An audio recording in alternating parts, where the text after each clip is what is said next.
Here are my 4-note cards for the informative speech.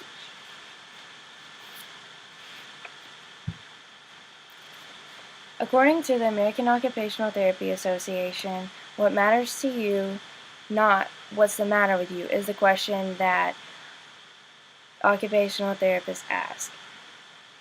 This shows that the occupational therapists truly care about the patient and his or her goals.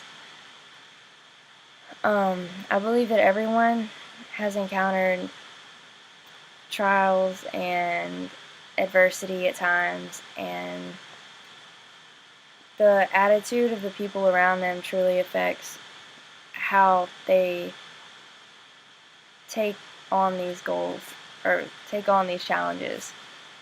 And by gaining a better understanding of occupational therapy, we can see how it can directly affect the attitude of the patient, and this attitude of the patient can in turn directly affect their willingness to accomplish a task, which then affects their rate of recovery. My first point is the effect on outlook that the occupational therapist can bring. An occupational therapist can either enhance or hurt a person's outlook. My personal experience a couple years ago was a very good experience. My therapist helped me to focus on goals that I had set for myself. I came here as a softball player at Tech, and I broke my wrist my freshman year during season, and she helped me to, after my surgery, she helped me to bounce back and to be able to play again by the end of the summer. She constantly helped to keep my priorities straight, and at the same time, she didn't let me progress too fast that I could risk injury again and take a step backward. Because when people take steps backward, that can seriously depress their attitude and their outlook towards their recovery process. My second point is how the outlook of the patient directly affects the willingness of the patient to achieve their own goals. According to Matthew Hansen, Doctor of Physical Therapy, and Santo Garcia, Master of Occupational Therapy, in the Guidelines for Physical and Occupational Therapy, the greatest tool is the active involvement of your patient in their plan of care. The therapist should always be encouraging and hopeful regarding to the patient's recovery without making promises about the degree of recovery or the time frame. This truly shows that false hope can only, it can make the person take steps backward instead of taking steps forward.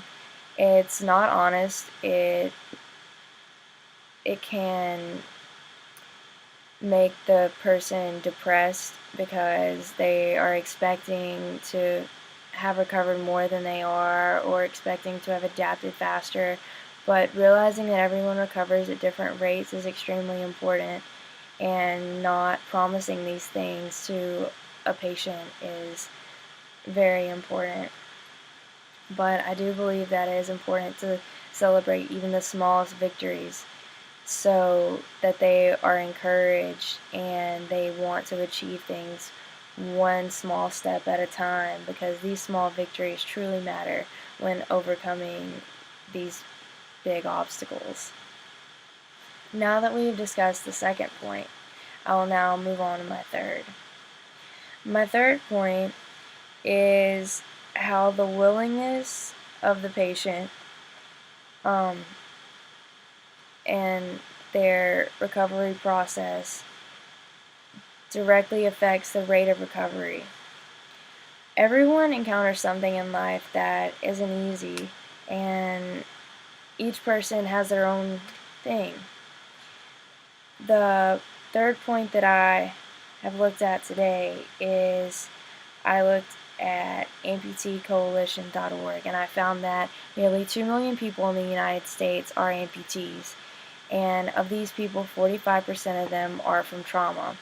And I figured that a great deal of these people are veterans. I saw this article on the Washington Post called Triple Amputee and Occupational Therapists Form Bond of Brothers During Soldiers' Recovery. This was by Michael E. Runan. This article was about Sergeant Monte Bernardo, who was a triple amputee soldier. On July 4th, 2012, he walked over a bomb in Afghanistan and lost both of his legs and his right hand. This soldier was lucky enough to have a veteran occupational therapist